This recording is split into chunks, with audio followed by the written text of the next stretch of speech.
subsecretaria.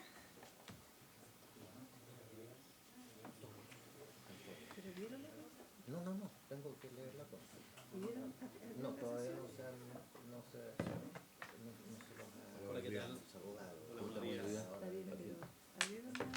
sesión solamente. Y ahora Secretario. me dio la palabra Perfecto. para leer la cuenta. Entonces, les queremos agradecer a los invitados que ya están acá presentes en la comisión, desde luego a la subsecretaria de Hacienda, la señora Heidi Werner, la coordinadora legislativa Consuelo Fernández, la asesora y coordinación del mercado de capitales Catalina Codú, también desde la Comisión para el Mercado Financiero, el comisionado señor Kevin Coban, el abogado jefe de la Dirección General Jurídica, señor Martín de la Vega, el director de la Dirección de Regulación de Bancos e Instituciones Financieras, señor Jaime Forteza, que va a estar por Zoom, entiendo. Desde el Servicio Nacional del Consumidor también agradecemos la presencia de don Andrés Herrera, la asesora jurídica, legislativa y relacionamiento internacional, María Catalina Giraudó, ¿puede ser? Bienvenidas. Y también desde la Universidad Adolfo Ibáñez, y en particular de la Escuela de Gobierno, la subdirectora del Laboratorio de Innovación Pública, señora Romina Garrido. Bienvenida, Romina. Hechos los saludos correspondientes, les vamos entonces a dar la palabra al secretario que estaba por darnos la cuenta para comenzar de inmediato entonces la consecución de este proyecto que, como ya les decíamos, hemos retomado a propósito de la petición que hiciera el Ejecutivo de un poquito más de tiempo de lo que hemos tenido a bien considerar a propósito de cierta manera, suspender la discusión del proyecto del pago de 30 días hasta no tener la propuesta que habíamos solicitado, que tenía que ver cómo influía aquello en las instituciones, particularmente municipios e incluso las entidades públicas en general. Dicho esto, entonces, señor secretario, prosiga, por favor, con la cuenta. Gracias, señora presidenta. Corresponde informar a la comisión sobre los siguientes asuntos. Su Excelencia el Presidente de la República ha retirado y ha hecho presente nuevamente urgencia el carácter de suma respecto del proyecto en tabla sobre el registro de deuda consolidada. Asimismo, retira y hace presente nuevamente la urgencia el carácter de simple respecto del proyecto del cual mencionó la Presidenta sobre pago a 30 días. Hay una solicitud del honorable diputado señor Daniel Manoqueri para colocar en tabla los siguientes dos proyectos de ley. Uno, el que elimina y prohíbe el uso de datos relativos a deudas impagas del 30 de abril del 2002. Y el segundo, el que consagra el derecho al olvido en materia financiera, recientemente ingresado a tramitación al Senado. Hay una excusa por no poder asistir a esta sesión de la señora Daniel Saror, investigadora del Centro de Derecho Tecnológico de la Facultad de Derecho de la Universidad de Chile, pero sí manifiesta su disponibilidad e interés para participar en otra oportunidad en que la comisión estime pertinente. Y hay una solicitud de audiencia del señor Andrés Palma, de Caledonia Ingeniería y Construcciones S.p.A., para tratar un determinado tema referido al Decreto Supremo 304, generado por el Ministerio de Hacienda en abril del 2023, con motivo del reajuste de los contratos vigentes de construcción y con motivo de alzas intencionales en el precio de materiales y mano de obra. Eso es todo. ¿Eso es todo? Bueno, le agradecemos a nuestro secretario, abogado y también a Roberto, que forman el equipo que asiste técnicamente, como siempre, a nuestra comisión. Yo me había olvidado de saludarles y reitero los saludos también a nuestros colegas, integrantes permanentes de la Comisión de Economía, partiendo por el senador Durana, uno de los más destacados, lo mismo el senador Saavedra, bueno, y también el resto de los integrantes. Senadora Sandón. Bueno, quiero anticiparles que a propósito de hoy día que tenemos la cuenta pública, señor senador Sandón, le pido por favor un poquito más de compostura, como decimos en el campo, porque tenemos poco tiempo hoy día, a propósito de la cuenta que se debe rendir por parte del presidente del Senado y de la Cámara, por tanto la sesión debiera durar solo hasta las 10:30. Así que les pedimos sujetarse a los tiempos y en lo posible ser súper certero en las opiniones, a ver si alcanzamos todo. Y si no, desde luego pedirle disculpas e invitarlo a la próxima sesión, que ojalá la podamos fechar un día distinto a esta fecha porque estamos un poquito atrasados. Senador Saavedra, tiene la palabra. Puntos varios. Sí, no, muchas gracias, presidenta. Agradecido por los halagos planteados por usted. El reconocimiento nunca está de más. Quisiera que fuera extensivo también a Osandón, que nunca le toca.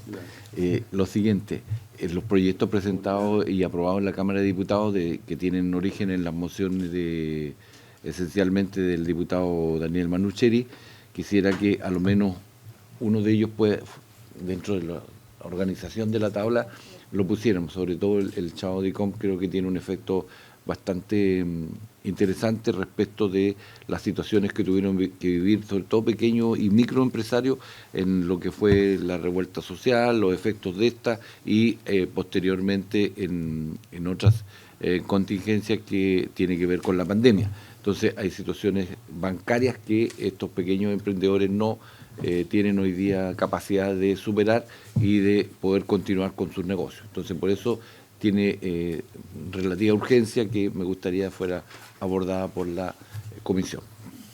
Gracias, presidenta. Muy bien. Punto varios, senador Osandón. Senador Durana.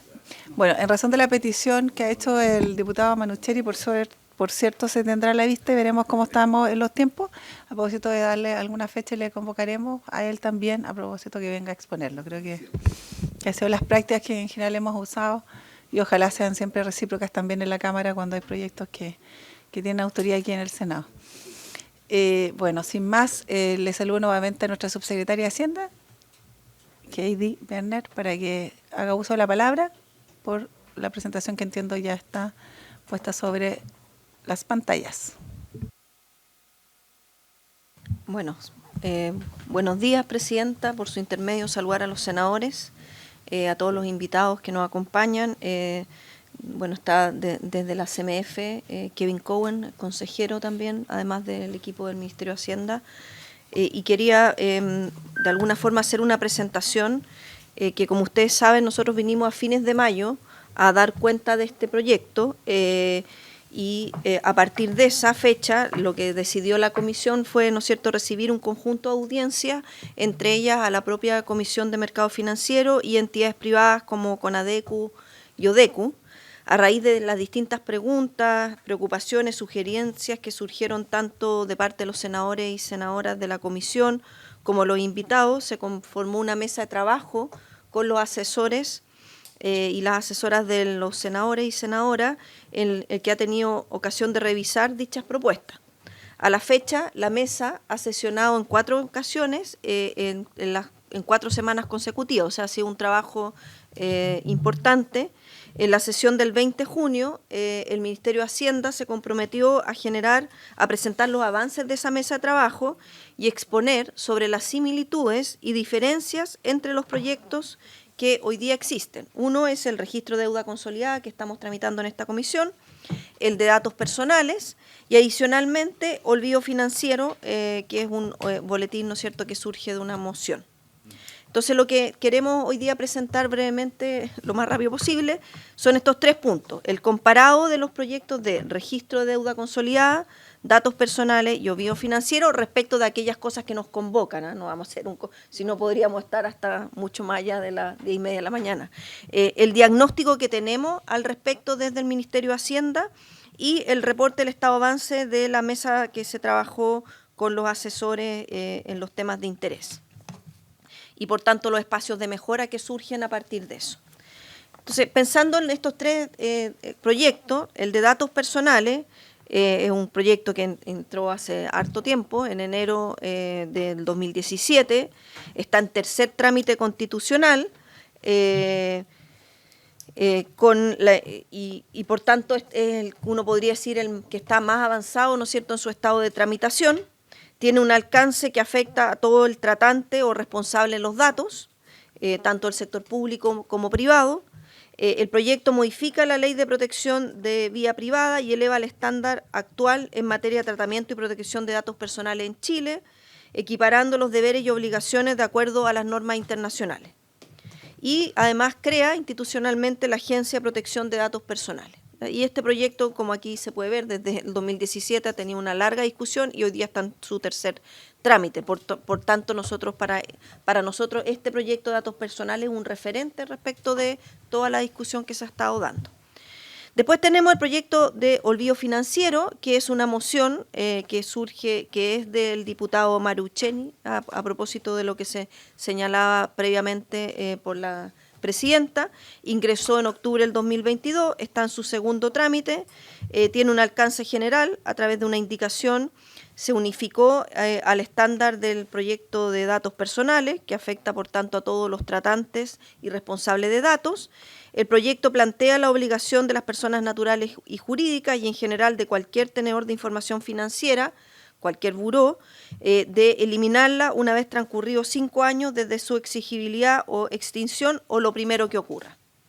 Y después está el proyecto en cuestión que hoy día está en esta comisión en discusión, que es el de registro de deuda consolidada, que ingresó a trámite en diciembre del 2021, está en segundo trámite en esta comisión, tiene un alcance particular, que son las obligaciones y sanciones que afectan solo a los reportantes, sin perjuicio que todos los deudores que tengan acceso al registro como medida para combatir el sobreendeudamiento y favorecer la información y educación financiera. El propósito de este proyecto es la creación y regulación de un registro consolidado de deuda de las personas, con lo que se busca combatir el sobreendeudamiento, favorecer la información y educación financiera y mejorar el acceso y las condiciones de crédito, efecto asociado a la disponibilidad de mayor información según la experiencia internacional. Continuando con este comparado, entonces, aquí lo que vemos es cuánta coherencia normativa existe, que también había sido un mandato de esta comisión. Tenemos a quién obliga, entonces, en el caso de datos personales, al responsable de los datos, todo tratante de datos, privado o público. Olvido financiero, responsable de los datos, también todo tratante de datos. Y en el registro de deuda consolidada, a los reportantes, solo instituciones reportantes según el registro, que, bueno, ya lo hemos visto acá, son las instituciones financieras, aquellas hoy día reguladas por la CMF, pero también sumamos, ¿no es cierto?, por ejemplo, a las retail con las tarjetas de crédito que se entregan, etcétera. ¿A quién se protege? A personas naturales, en el caso de los datos personales, olvido financiero a personas naturales y jurídicas, y en el registro de deuda consolidada también tenemos a personas naturales y jurídicas respecto de las deudas que reporten. Olvido financiero, en datos personales lo que se habla es de suprimir la información personal. En el olvido financiero, eliminar los datos personales, y en el registro de deuda, eliminar la información personal, más en línea, como aquí lo mencioné, que es el proyecto de datos personales, que además está bastante más avanzado en su tramitación. Y el tipo de deudas que afecta, en el caso de datos personales, son las deudas prescritas. En el caso del olvido financiero, deudas que se hubiesen hecho exigibles o extinguido, lo primero que ocurra hace más de 5 años. Y en lo que es deuda consolidada, lo que salió de la Cámara está en sintonía a lo que aparece en la moción o en el proyecto de olvido financiero, pero sobre lo cual quiero explayarme un poco más porque nosotros tenemos algunos comentarios. Entonces, para eso tenemos aquí un diagnóstico y espacios de mejora. Respecto de las normas de olvido financiero que hoy día están en el registro de deuda consolidada. En opinión del Ministerio de Hacienda, hay un traslape de regulación en materia de olvido financiero entre el proyecto que crea el registro, el proyecto que mejora la regulación de datos personales y el proyecto presentado especialmente al efecto que consagra el derecho al olvido financiero. En este sentido, nosotros levantamos alerta sobre los potenciales efectos nocivos de regular en paralelo este tema y adicionalmente de la falta de coherencia entre las regulaciones, lo que podría implicar dificultades a la hora de fiscalizar y sancionar. En relación al rechazo de un crédito, el texto del proyecto de ley que crea el registro de deuda consolidado aprobado en la Cámara respecto a la obligación de las instituciones financieras y demás otorgantes de crédito de responder por escrito y fundadamente a cada solicitud de crédito fue rechazado y se superpone con la ley del consumidor. Esta última regula de manera más amplia, ya que obliga no solo a responder o sea, obliga a responder por escrito y fundadamente, pero no solo respecto de los créditos que se rechazan, sino también de aquellos que se otorgan. Entonces, creemos que eso es importante porque permite y favorece la educación financiera. Entonces, vemos que puede haber un riesgo de duplicidad en la regulación en lo relativo a la fiscalización y aplicación de sanciones, y adicionalmente nos parece que la obligación más amplia que contempla la ley de Proconsumidor es favorable, como señalé previamente, en materia de educación financiera, para que los y las solicitantes puedan conocer tanto las razones de rechazo como aquellas que las hacen elegibles. O sea, cada vez que a mí me aceptan un crédito, saber por qué me lo aceptaron y por qué me lo rechazaron. Entonces, hoy día cuando en la Cámara de Diputados se rechazó como estaba en el proyecto de ley, creemos importante poder reponerlo a propósito de la discusión que se nos viene. También está en materia respecto de la exigencia de consentimiento para acceder a la información negativa. Tal como se sostuvo en el trabajo que hicimos en la Comisión de Economía de la Cámara de Diputados y Diputadas, el precedente de exigir consentimiento del deudor para acceder a información negativa puede ser nocivo para la integridad del sistema financiero y ciertamente opuesto a la idea del proyecto de ley que crea el registro consolidado de deuda, ya que desincentiva el uso de este registro por sobre otros buros de crédito privado que proveen esta información. Es decir, si la entidad financiera no tiene tanto información, ¿no es cierto?, de la persona en su completitud, no va a poder tomar mejores decisiones que afectan a esa misma persona, tanto de aquellos buenos pagadores como malos pagadores. Entonces, si uno va y le pide la información a quien está solicitando el crédito y esa persona se niega, lo que va a ocurrir respecto de todo el sistema financiero es que todos se van a sobreproteger, porque no pueden distinguir entre aquellos que tienen distintos comportamientos, ¿no es cierto?, respecto de sus endeudamientos y formas de pago también. Entonces puedo, al final del día, terminar afectando a las personas buenas pagadoras en relación a generar un promedio, si uno quiere, de comportamiento cuando existen estas asimetrías de información. O, por otro lado, aquellos que finalmente, ¿qué va a hacer? Van a empezar a buscar información alternativa para poder tratar de eliminar esas asimetrías de información. Y eso es justamente lo que busca este proyecto, que no hayan otros lugares donde ir a ver la información, sino que todo esté en este registro consolidado de deuda y que todas las personas, entidades financieras y también del mundo del retail puedan acceder a la misma. Por otro lado, la normativa bancaria no exige el consentimiento del deudor para la información, la que es provista no solo por los burós de crédito privado, sino por instituciones públicas como la nómina de deudores de la CMF o el boletín comercial. Por tanto, lo que se espera es que este registro de deuda consolidada sea una fuente pública y gratuita de información que favorezca al acceso igualitario de los distintos proveedores de crédito de distinto tamaño a la información y con eso también beneficiar a los propios personas que acceden, tanto naturales como jurídicas, que solicitan crédito. Y lo último es respecto de los plazos de la implementación. Recogiendo la experiencia de la implementación de la Ley de Portabilidad Financiera y considerando la magnitud y alcance del registro que se crea, que creemos que sería importante ampliar los plazos de implementación para garantizar la efectividad del proyecto.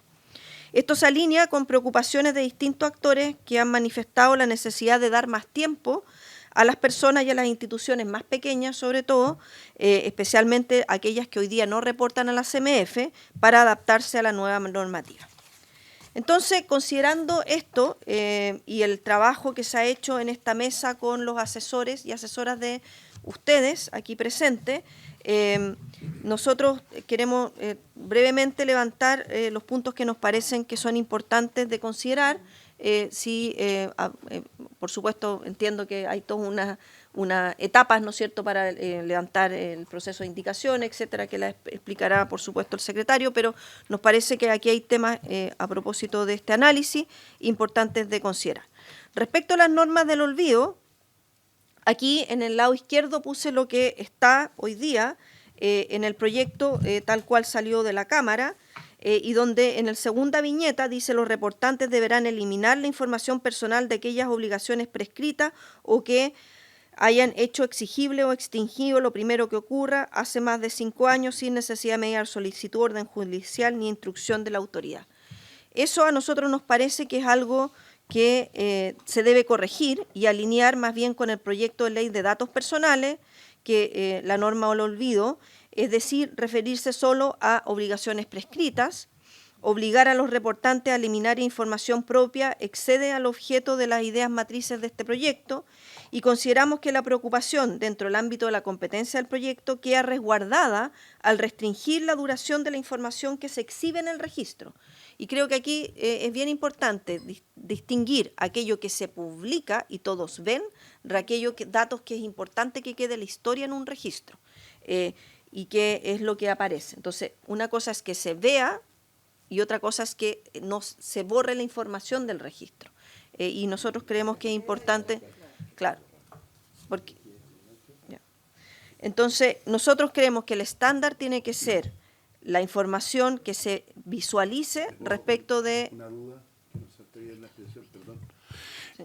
Usted plantea que esa información después de los 5 años no sea borrada. Eso es lo que plantea, ¿no es cierto? Y que quede un archivo. Esa información que queda guardada, ¿quién tiene acceso y para qué serviría tener acceso? Eso es. ¿Ah? Es que ese es el tema. Bueno, yo les sugiero a los colegas que anotemos porque como se van a generar... A ver, lo que planteé... A ver, ordenemos un poco la sesión, senador. Usted hizo una consulta, ahora vamos a dar el tiempo a la subsecretaria que la responda, pero sumada probablemente a otras que van a surgir, no solo de la opinión y la exposición de la subsecretaria, sino que también de los invitados. Entonces, yo les sugiero que anotemos las consultas, ¿ya? Porque van a surgir muchas. Desde luego yo tengo algunas, entonces para no detenernos, yo entiendo que queda esta última hoja. ¿Dos más? ¿Dos más? Sí. Esperemos entonces que la subsecretaria y luego pase a referencia. Pero gracias. voy a quizás volver a... Lo que nosotros sugerimos es alinear con el proyecto de datos personales la norma de olvido financiero, es decir, referirse solo a obligaciones prescritas, ¿ya? Que es como quedó hoy día en el proyecto de datos personales y que además está en tercer trámite. Creemos que obligar a los... Perdón, subsecretaria, para que quede claro, o sea, toda la referencia al borrado de información solo respecto a las prescritas. Eso es. Eso es. ¿Se entiende, no? Sí. Es decir, nadie tiene acceso a ellas, se borran del sistema y de cualquier otro documento. ¿Eso es? ¿Y qué es lo que queda? A ver, las que están extintas o que están... Claro, a ver, lo que pasa es que una cosa es... Es que existe prescritos más o menos puede ser. Es que es diferente. Sí, pero puede Por ser... eso digo, el tema es de mucha tecnicidad. Explícalo porque la verdad es que... Yo le pediría, no sé, subsecretaria, si quiere reforzar eso y luego continuar. Ya. A ver, lo que nosotros decimos es que hoy día lo que es lo que está ahí en rojo, nos parece que, además de que tiene problemas para entenderlo, o sea, de verdad que creo que a la hora de su aplicación, si hacemos aquí, que entendemos por lo que aparece, que dice, ¿no es cierto?, que se hayan hecho exigible o extinguido. Lo primero que ocurra hace más de 5 años sin necesidad de mediar solicitud.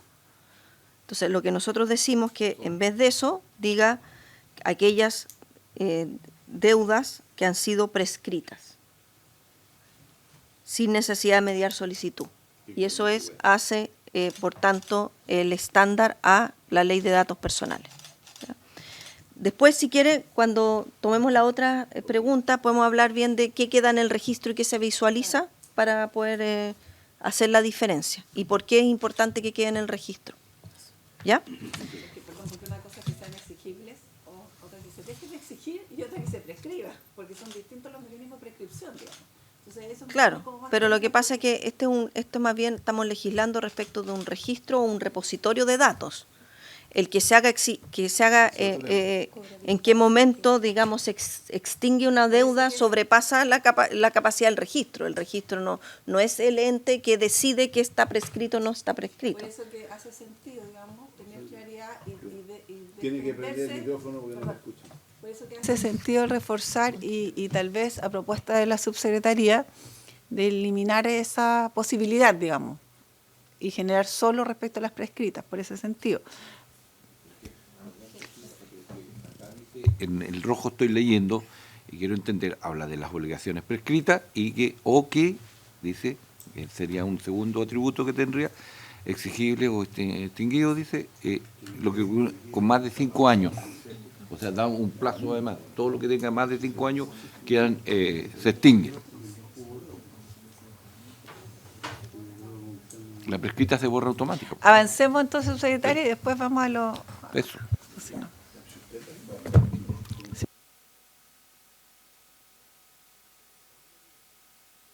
Las interrupciones y vamos a esperar que la subsecretaria termine su exposición. Vamos a seguir entonces respecto a la justificación de rechazo al crédito, que creo que esto está más claro, ¿no es cierto?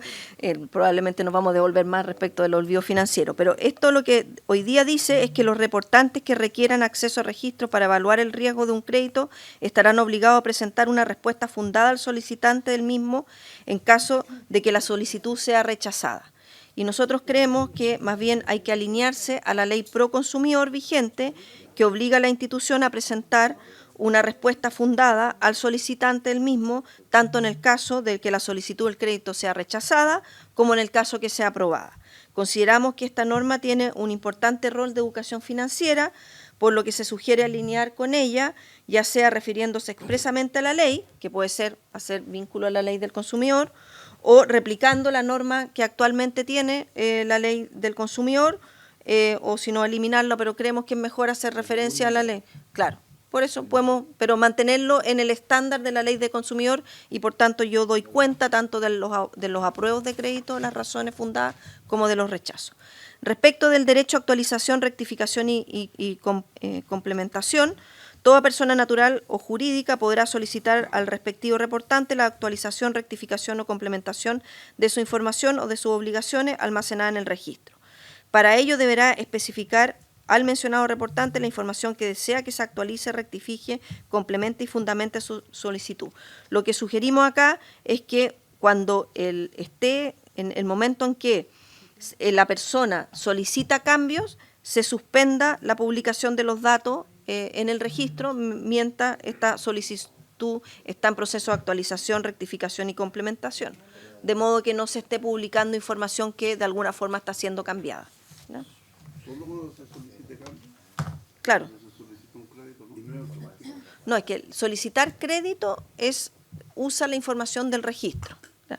Lo que aquí estamos diciendo es que la persona puede requerir un cambio, no sé, porque hay una información que yo, dueño del dato, ¿no es cierto?, miro mi información, digo, esto está mal, porque, no sé, este crédito hipotecario ya no vale, no qué sé, o se pagó. Entonces, pido que se rectifique la información del registro, yo dueño del dato. Entonces, mientras... ¿Quién le pide eso? ¿Una persona? A la entidad, al banco, o donde corresponda que sea la información que está mala, de alguna forma mala, o que requiere rectificación. Entonces, mientras eso ocurra, lo que decimos es que no esté expuesto una información que se está siendo rectificada. Eso es. No sé si me explico. Podemos después ahondar más en las preguntas. Suficiencia de registro, el espíritu que estaba detrás de este proyecto ley es que cuando la persona solicita un crédito, la entidad financiera pueda tener ir cerrando las asimetrías de información, ¿no es cierto? Y por tanto pueda tener toda la información que existe respecto de esa persona en relación a la deuda, porque esto es un registro de deuda consolidada. Pero cuando yo solicito una operación de crédito, necesito otra información adicional a mi deuda. Por ejemplo, cuáles son mis ingresos.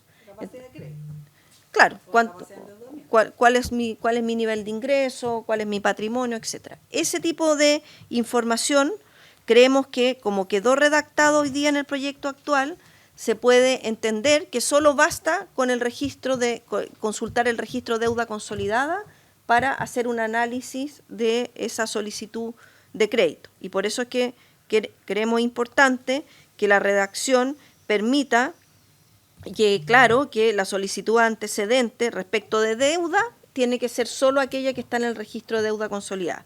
Pero también se puede y solicitar a la persona otro tipo de información, por ejemplo, el registro civil, de impuesto interno, de liquidaciones de sueldo, ese tipo de cosas que no van a estar en el registro de deuda consolidada, porque el registro de deuda consolidada es solo las deudas. Eso respecto de eso. Consentimiento para acceso a información negativa, esto bueno, ya lo habíamos dicho hoy día, lo que quedó del momento que se rechazó el inciso 4 del artículo 5 del proyecto original en la Comisión de Economía de la Cámara. Los reportantes, por tanto, hoy día se le va a pedir a la persona que acceda a entregar información. Creemos que eso es un problema. De hecho, fue levantado no solo por el Ministerio de Hacienda, también por la CMF, por la BIF, por el retail financiero, que es importante reincorporar lo que se rechazó. Entendemos que aquí tenemos que avanzar en una revisión de una propuesta alternativa de redacción para que quede claro el espíritu que estaba detrás, que no es solo por lo que estamos diciendo, que solo por el hecho que una persona rechace el entregarle, que se vea la información, su información en el registro, en vez de favorecerla puede terminar perjudicándola, porque al final del día los actores del sistema financiero van a buscar información a otras fuentes que no van a estar reguladas como esta, y adicionalmente al final del día, a falta de información, voy a castigar a todos. Voy a poner una balanza y un menor acceso al crédito, tanto aquellos que son buenos pagadores como aquellos que no lo son, y tampoco se va a cumplir el objetivo de una mejor información para la educación financiera. Y por último está el tema de la implementación de plazos y medidas transitorias, que creo que ya lo dije previamente, que tiene que ver, ¿no es cierto?, con los meses para la implementación, que originalmente estaba en 12, nosotros estamos sugiriendo sumarlo a 24 meses, pero no todo, sino aquello que efectivamente requiere más plazo, porque por ejemplo son nuevas entidades que hoy día no están siendo reguladas por la CMF y por tanto requieren un conjunto de adaptaciones y por tanto más tiempo para su implementación.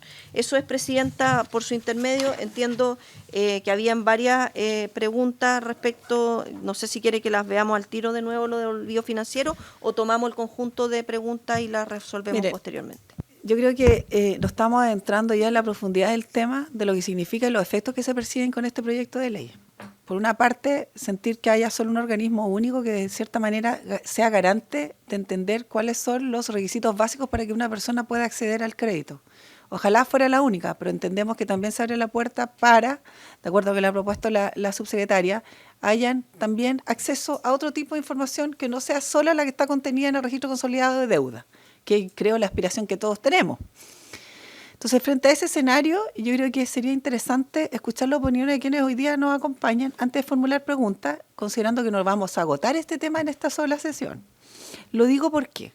Porque hay que cuestionarse ciertas cosas, es decir, ¿hasta qué punto el historial, comillas, negativo de una persona puede ser suficiente para evitar que esa persona acceda al crédito?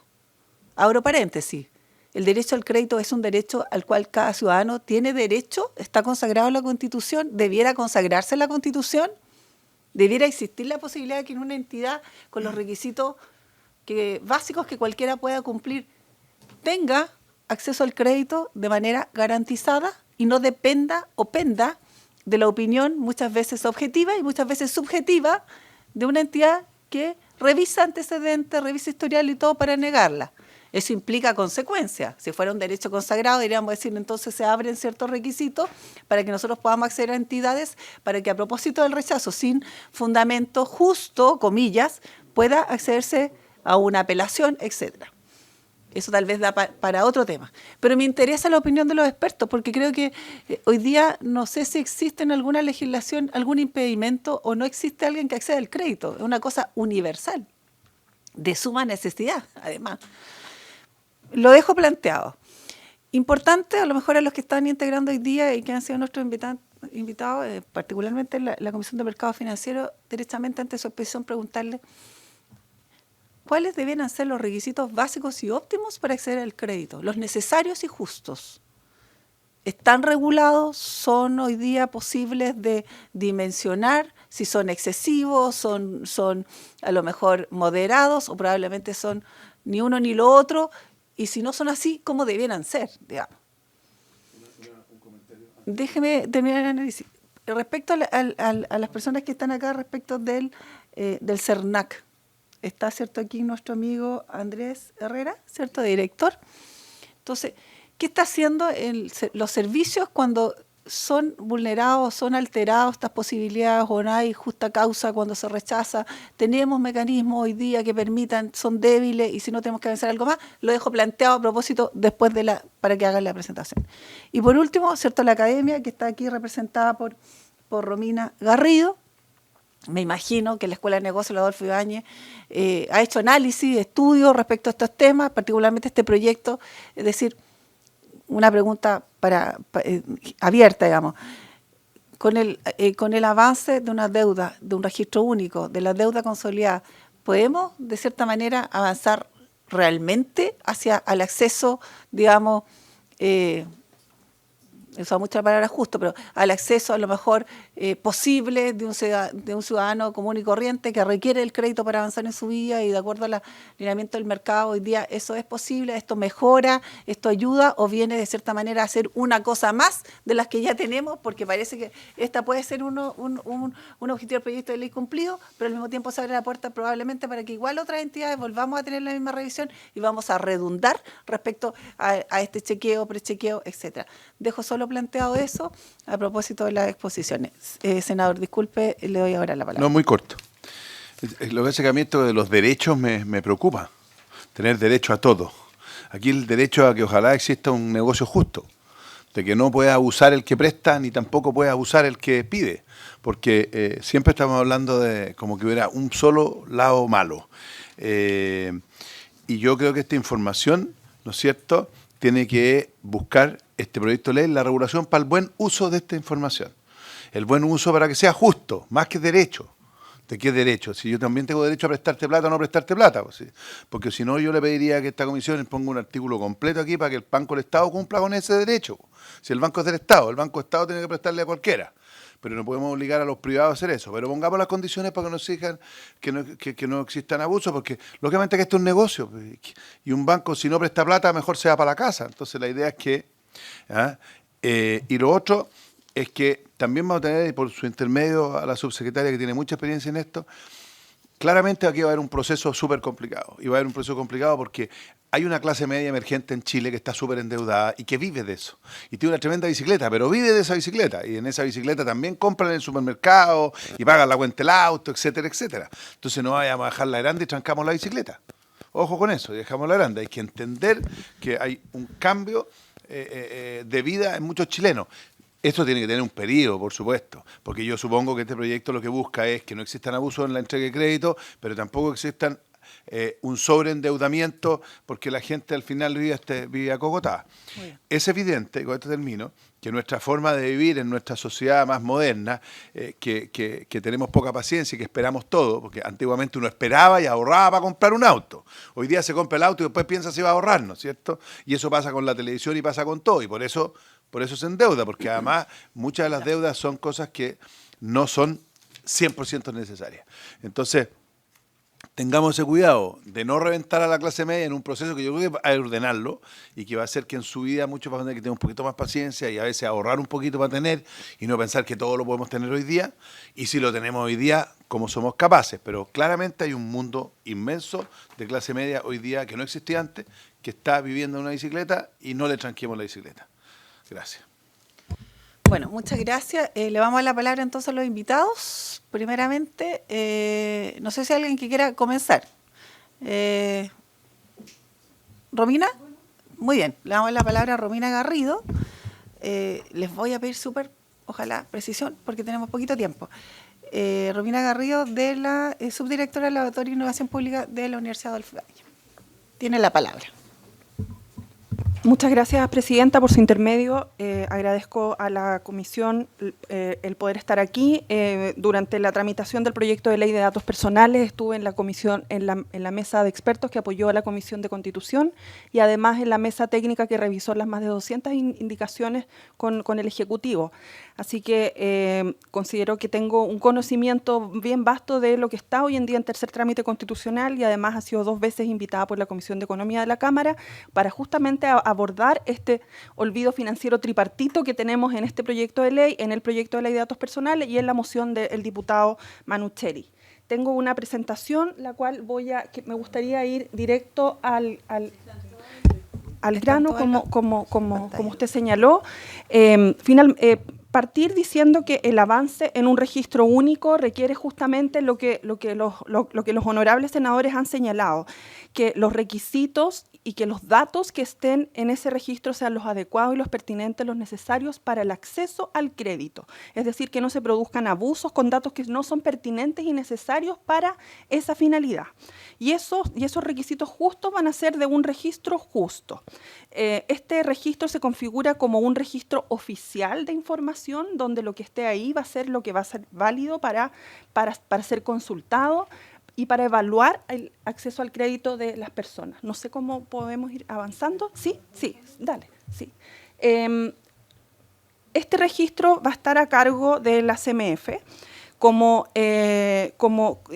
y va a ser de su administración exclusiva. Esto significa, en la práctica, que la CMF va a ser un responsable del tratamiento de esos datos. Y lo que no queda muy claro de esta regulación es por qué se le exime hasta responsable del tratamiento de ciertos requisitos generales o se crean condiciones particulares en esta ley que son distintas a la de la Ley de Protección de Datos Personales, que está, como bien explicó la subsecretaria, en tercer trámite constitucional. Por ejemplo, no sé si se puede avanzar. El proyecto de ley de protección de datos personales adecúa nuestra legislación a un estándar que es muy esperado, que es el estándar europeo de datos personales, y nos entrega derechos que hoy en día son fundamentales en la era digital. También significa que cumplimos compromisos internacionales que tenemos pendientes, se fortalecen los derechos digitales de las personas respecto de sus datos, se crean derechos nuevos relacionados, por ejemplo, con la portabilidad de datos, con el bloqueo de datos, que es justamente algo que se planteó recién. ¿Qué pasa cuando el dato es dudoso y yo estoy discutiendo si es que tengo que modificarlo o no? Eso está resuelto en el proyecto de ley de datos personales y se llama bloqueo de datos. Y se crean derechos relacionados con las decisiones algorítmicas, que son claves hoy en día en el mundo en que estamos viviendo. Lo más importante de este proyecto de ley es que se crea una agencia de protección de datos personales que va a hacer cumplir la ley, porque nosotros tenemos una ley de datos personales de hace 24 años, pero no es una ley que haya sido implementada en completitud por las organizaciones, justamente porque no tiene fiscalización y porque no tiene sanciones. Entonces, este es el cambio fundamental. Los derechos de datos hoy existen, tenemos un procedimiento, tenemos principios, pero no hemos tenido un ente que fiscalice al que no trata los datos de manera leal y justa. Si se puede avanzar, por favor.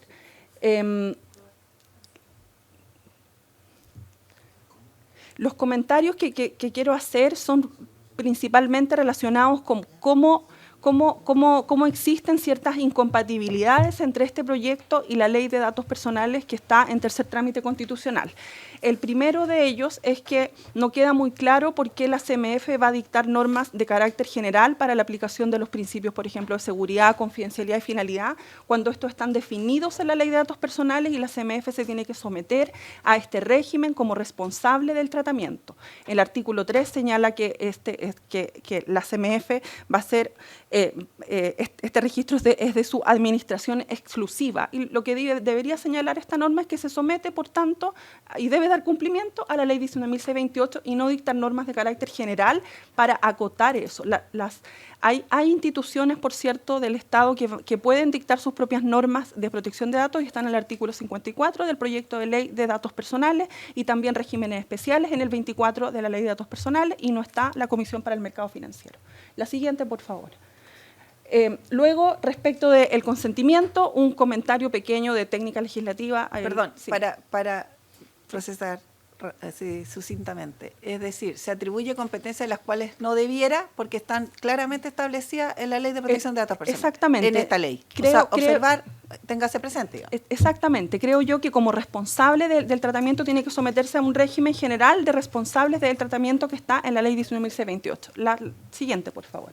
Respecto del consentimiento, coincido con lo planteado con la subsecretaria, creamos un régimen de consentimiento distinto.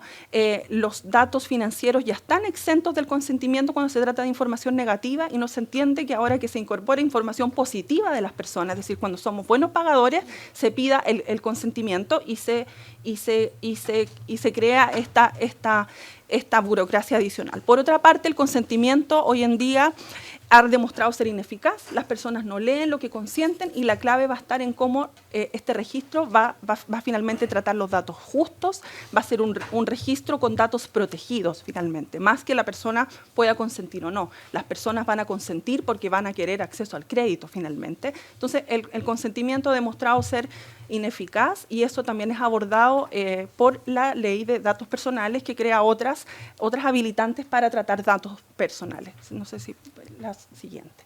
Respecto a la información, la CMF va a tener que dar íntegro cumplimiento a los deberes de información y transparencia de la ley 19.628 del proyecto de ley, además de aquellos deberes de información particular que se crean en este proyecto que tiene que ver con este boletín trimestral que pueden recibir las personas que han sido consultadas y el acceso particular a sus datos por parte de las personas respecto de los datos que han sido reportados a este registro. Yo me pregunto acá si estos son derechos complementarios o si aquí estamos excluyendo ciertos derechos de la ley de datos personales. La siguiente, por favor.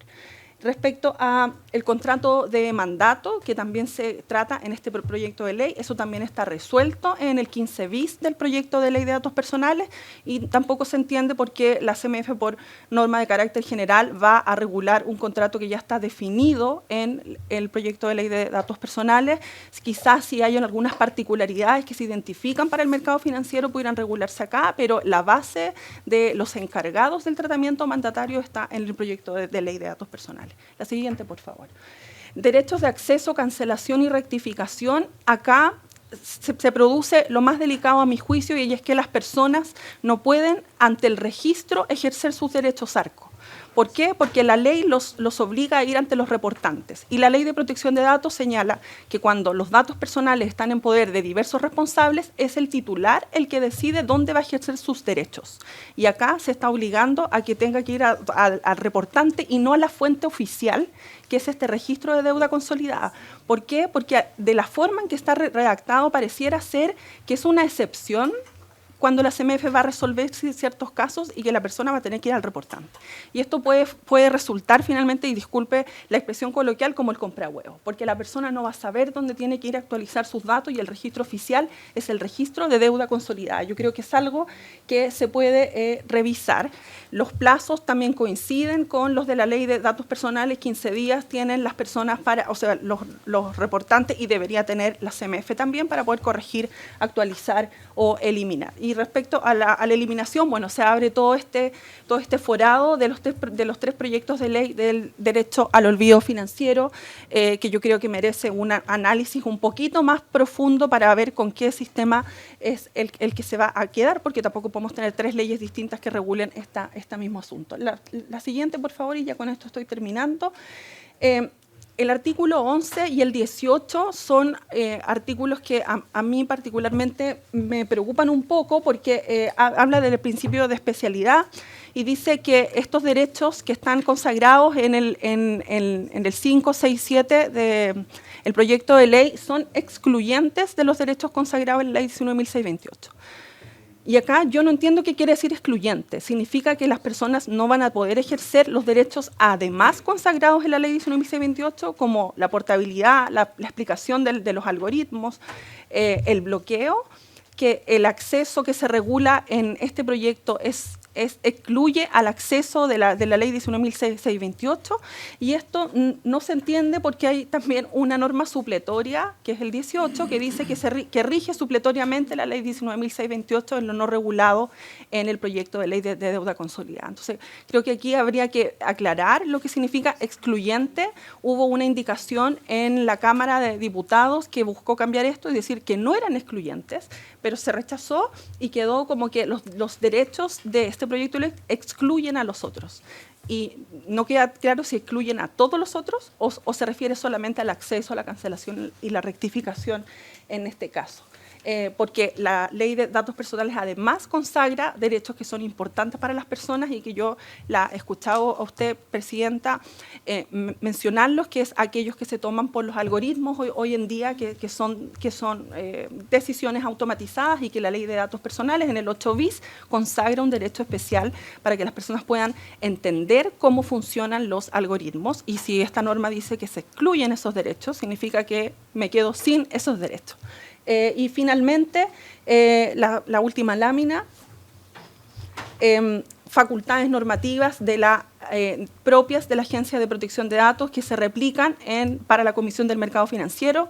Acá podemos tener un problema en el futuro de quién tiene que regular qué. Se le dan facultades a la CMF para regular todo lo necesario para la aplicación del consentimiento, los estándares de seguridad, procedimientos de anonimización y los contratos de mandato. Entonces, aquí vamos a tener dos autoridades con facultades normativas idénticas. Y por último, la última, por favor, el marco de sanciones. Esta ley está sometiendo a un marco de sanciones de la infracción a los principios por los cuales se van a tratar estos datos. Por ejemplo, si se ocupan los datos para una finalidad diferente, el marco de sanciones que se propone es superior al de la ley de datos personales. La ley de datos personales por infracción a la finalidad podemos llegar a un tope de 10.000 UTM, por cierto, ahí con agravantes o reincidencias, pero, por cierto, el ámbito sancionatorio y el monto de las sanciones que puede aplicar la CMF es superior al que quedó consagrado para la Agencia de Datos Personales. Entonces, acá lo que sucede es que los datos financieros pareciera que valen más. ¿Por qué? Porque van a ser sancionados con mayor fuerza, con mayor multa, cuando haya una infracción al tratamiento de esos datos. Más que los datos de salud, más que los datos de los niños, por ejemplo, que son aquellos que están regulados hoy en día en la ley de datos personales. Entonces, aquí se producen estas inconsistencias regulatorias finalmente cuando se comienzan a entregar competencias a agencias que son competencias que son propias de leyes que hoy en día están muy avanzadas en el Congreso y que existe un consenso ya generalizado en la necesidad de tener una ley de datos personales. Muchas gracias, Presidenta. Muy bien, le agradecemos entonces a Romina Garrido de la Escuela de Gobierno de la Escuela de Gobierno. Exacto, efectivamente, Gobierno, de la Universidad Adolfo Ibáñez. Bueno, ella nos plantea un tema del cual nosotros tenemos que hacernos cargo en esta comisión y que ha sido materia de la cual ha expuesto la subsecretaria al inicio. Hay un traslape, dice, entre tres normativas que hoy día tenemos que generar los equilibrios suficientes con las miradas y así como la deuda consolidada, la consolidación de que efectivamente esas normas vayan bien direccionadas y bien compaginadas. Y creo que, bueno, también es necesario a lo mejor plantearle a la subsecretaria qué vamos a hacer con esto y cómo vamos a avanzar para evitar esta, no quiero decir discrepancia, pero de pronto ciertas diferencias. Entonces yo de inmediato voy a decir dos cosas. Le dejo planteada la inquietud de la subsecretaria. Desde luego nos queda poco tiempo. Quiero entregarle la palabra al representante, al comisionado, ¿cierto, Kevin? Respecto, ¿cierto?, a lo que incluso ha planteado la académica. Pero lo segundo es pedirle disculpas al CERNAC. No vamos a alcanzar a escucharlo hoy día. Y creo que es importante escucharlo, obviamente. Entonces, le dejo convocado para la próxima sesión. Y mientras tanto, por supuesto, nos disculpa y toma, ojalá observe todo lo que está pasando, porque creo que es de sumo interesante para legislar bien y para tener el objetivo cumplido, que es lo que esperamos los que somos parte de esta comisión, por supuesto.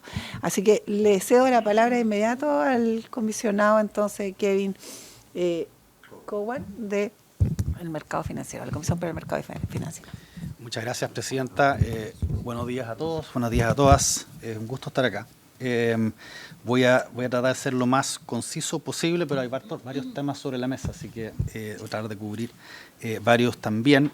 Y yo creo que algunos de los puntos también que levantó la señora Garrido lo podemos abordar quizás en una minuta que podemos circular, porque yo creo que hay algunos puntos que son más técnicos que quizás sean buenos complementar con lo que les pueda explicar ahora.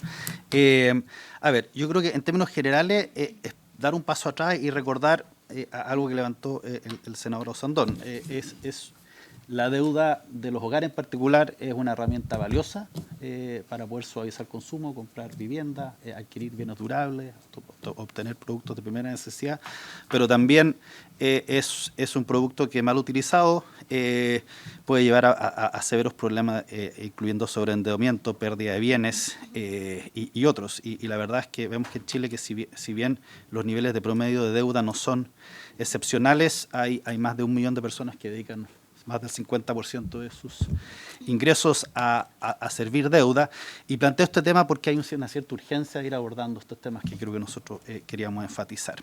Entonces, en ese contexto, creo que el punto acá, más que el derecho a la deuda, es más bien el que la deuda se tome o se otorgue con la mayor cantidad de información disponible sobre la mesa. Eso es que las personas que se están endeudando entiendan los costos y beneficios, entiendan su situación de endeudamiento y que los otorgantes entreguen la deuda, uno, cumpliendo con el marco legal, y en eso yo creo que el director del SENAC nos va probablemente en la próxima sesión a completar cómo ha ido avanzando el marco legal, de una manera prudente y responsable. Entonces yo creo que esos son los dos temas que permite un buen set de información. Y lo que hace este proyecto, que es un proyecto de larga discusión en Chile, que lleva más de una década de discusión, es básicamente aumentar la cantidad de la información y dar resguardos de que esa información sea la adecuada. Aumenta la cantidad de la información porque ahora estas decisiones de endeudamiento, tanto por los oferentes como los demandantes, se hace con subconjuntos de información. Hay menos aportantes que los necesarios. Entonces, actores tan relevantes como las cajas de compensación, que para ciertos hogares son la principal fuente de deuda, actores tan relevantes como las financieras automotrices, que están fuera de los registros de deuda. Lo otro es que lo que tenemos hoy en Chile es una serie de fotos de la deuda. Entonces, cuando alguien mira el registro con la CMF, ve la foto. Cuando alguien pide el registro del boletín comercial, ve la foto. Y no se sabe qué es lo que ha hecho esa persona por los últimos 5 años. Entonces, es indistinguible una persona que por 4 años y 11 meses ha estado al día y se atrasó en la última cuota, de una persona que en realidad lleva 2 años con problemas financieros y que en realidad el último mes es la etapa final de un proceso. Entonces no hay esta historia de la deuda. Y finalmente, y en eso coincidimos con los objetivos que plantea la académica, no hay suficientes resguardos respecto al uso de esa información. Entonces lo que hace este proyecto, amplía los aportantes, establece un plazo de 5 años y establece una serie de resguardos para que la información se ocupe para los fines que está estructurada, que es justamente otorgar bien créditos. Un punto importante acá, que creo que va a ser útil para después la discusión que tengamos de qué información se almacena, en las instituciones financieras no se almacena nada con este proyecto de ley. La institución financiera entra, consulta, ve la película de los 5 años y después está obligada a borrar. Y es un punto bien importante cuando discutamos después la preocupación que salió al comienzo de la sesión. ¿Por qué esto es importante? Bueno, uno, por el lado de las personas, porque efectivamente la persona que ha sido una buena pagadora, que ha ido estructurando su nivel de endeudamiento con cuidado, va a tener una tasa de interés más favorable. Es lo que hacen las instituciones financieras, ahora apuntan al promedio, tienen poca información para poder prestar. Lo otro, que es un tema bien relevante, especialmente cuando estamos entrando a implementar la ley FinTech, que busca que otros actores entren al sector financiero y puedan competir con las instituciones financieras tradicionales, es que esta base de información permite que estas nuevas entidades entren y con consentimiento de los deudores puedan ofrecer productos que sean distintos o productos que sean en mejores condiciones. Y finalmente volvemos al tema que yo les comenté al comienzo, de que efectivamente En Chile tenemos un problema de sobreendeudamiento en ciertos hogares y lo que hace esta ley es amplía el set de información, por lo cual las personas toman decisiones y las empresas financieras ofrecen créditos. En cuanto a la toma de decisiones, no lo mencionó la subsecretaria, pero voy a tomarme la libertad para plantear que también esto es un proyecto que es plenamente complementario con un trabajo que está haciendo el Laboratorio Gobierno con la CMF de buscar una manera de entregarle a los deudores la información de una manera que lo entiendan y que efectivamente también sea una plataforma que les permita orientarlos respecto a si tienen que hacer caso a la superintendencia de emprendimiento, qué opciones tienen si están sobreendeudados. Entonces, ese proyecto que llega un tiempo ya y que debería empezar a generar productos concretos, engancha muy bien con esto porque al final el set de información se complementa. Y por el lado de las ofertas responsables, este proyecto complementa muy bien dos iniciativas legales que el Congreso ha aprobado en años recientes. El primero, y estoy seguro que lo va a mencionar el director de CERNAC, es la mejora a la Ley de Protección al Consumidor, en particular el artículo 17N, que obliga a que las entidades que otorgan crédito hagan un análisis de solvencia y reporten la información. Bueno, le estamos pidiendo que hagan un análisis de solvencia con información incompleta. Entonces, cuando ellos se le acerca una persona y le dice, mira, en realidad yo no tengo deuda, porque en realidad tiene deuda en 3 oferentes que están fuera del registro, la compañía, incluso si está operando el mejor de los intereses, no tiene esa información. Entonces, ese artículo 17 que busca eso, le falta información. Y en la otra ley, que es la ley FinTech, que en el artículo 28 establece la obligación de todas las entidades financieras supervisadas de entregar productos idóneos a las personas. Bueno, la deuda idónea tiene que tener en consideración cuál es la carga que tiene la persona antes de ofrecerle esa deuda. Entonces también le estamos exigiendo a las entidades que cumplan con este artículo 17 y este artículo 28 con un set de información completa. Entonces eso es probablemente los beneficios de esta ley en términos de trato adecuado de los consumidores sobre endeudamiento. Me gustaría ahora dar vuelta y pensar que las instituciones financieras no solamente ofrecen productos de crédito, sino que ofrecen productos de ahorro. Y lo mencionaron algunos de los senadores, en Chile tenemos una falta de ahorro. ¿Dónde ahorra la gran mayoría dónde ahorra la gran mayoría de los hogares chilenos?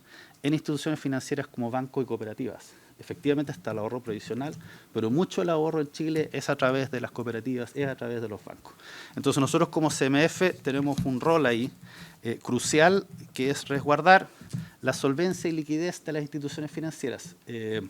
Y ahí es donde entonces este proyecto tiene un segundo rol relevante, que es adecuadamente es permitirnos a nosotros como supervisor financiero establecer los requisitos necesarios para que las instituciones financieras sean solventes y puedan cumplir con las obligaciones. Voy muy lento, senadora.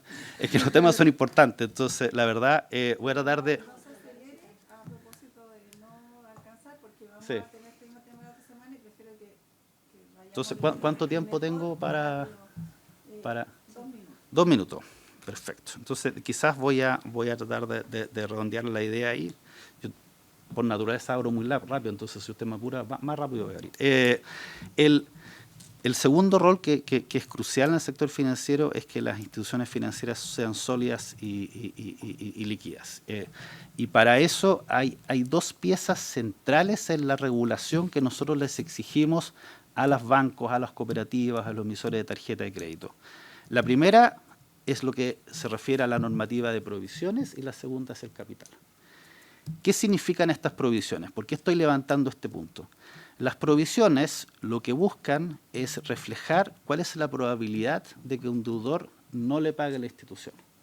Que el deudor, por distintos motivos, caiga en incumplimiento. Nosotros le exigimos a todas las entidades que reciben depósitos o ahorros a las personas que provisionen los créditos para reconocer el hecho que una fracción de deudores no paga. ¿Por qué se hace eso? Porque uno necesita contabilizar en todo momento en tiempo adecuadamente cuáles son los activos que tiene la empresa. Si efectivamente nosotros no hiciéramos las provisiones, instituciones prestarían y valorarían todos los créditos al monto completo y no reconocen el hecho de que desafortunadamente hay personas que por diversos problemas no pueden pagar. Entonces, uno, para asegurar la solvencia, el hito número 1 es pedir provisiones. El hito número 2 es pedir capital. Es que incluso si las provisiones no alcanzan y tenemos un ciclo económico negativo o hubo un error en los modelos y hay más personas que no puedan pagar o más empresas que no puedan pagar, sea el dueño del banco, los aportantes a las cooperativas, el dueño del emisor de tarjeta, el que absorba ese riesgo, no el depositante, no el comercio asociado. Por eso se le pide capital, para que sea el dueño el que pueda absorber esto. Entonces, en el cálculo de las provisiones y del capital es importante incorporar toda la información necesaria, y es la misma información que estamos discutiendo acá. Entonces, que los bancos, que las cooperativas puedan tener información respecto a la carga financiera total, el comportamiento de pago actual, el comportamiento de pago de los últimos 5 años, mejora la estimación de las provisiones y mejora la estimación de la capital. El punto final, presidente, con esto termino, es que si bien es importante a la hora de otorgar el crédito tener la información de ese momento, la buena gestión de riesgo es por toda la duración del crédito. Nosotros le exigimos a los bancos que provisionen y hagan capital en un crédito hipotecario por los 20 años. Entonces, si la persona empieza a atrasarse con el banco o empieza a atrasarse con el resto del sistema, el banco tiene que poner más provisiones o más capital. Y por eso es bien importante, por lo menos el consentimiento, el acceso a la información, que no sea por consentimiento, porque efectivamente nosotros les vamos a exigir a la institución financiera que hagan seguimiento de ese crédito durante toda su duración. Y es un punto que levantó la subsecretaria respecto a eso. Así que con eso, presidenta, creo que el punto acá es de más competencia, mejor información, resguardos financieros, y bueno, hay varios otros puntos que levantaron los senadores que me hubiese gustado referirme. Mire, le agradecemos enormemente, no solo por sus exposiciones, porque ha levantado puntos sumamente relevantes. Entiendo que la subsecretaria tiene también hacer harta referencia. Creo que es legítimo que quedemos hasta acá. El presidente ayer a las 11, el presidente de la República y al Congreso tenemos que recibirlo, son 10 para las 11.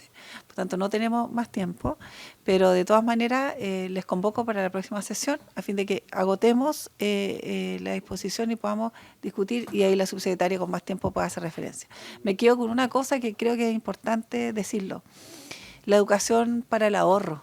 Hoy día echa uno mucho de menos cómo hay poca conciencia desde los niños en la educación a esto del ahorro, sin perjuicio de que el Banco de Estado hace una buena labor y por ahí cada vez menos uno lo visualiza, pero creo que educar obviamente en eso es una tarea que también las entidades financieras en general debieran asumir como parte de los requisitos obligatoriamente. Incentivos para el ahorro, educación, creo que son elementales a propósito de los temas.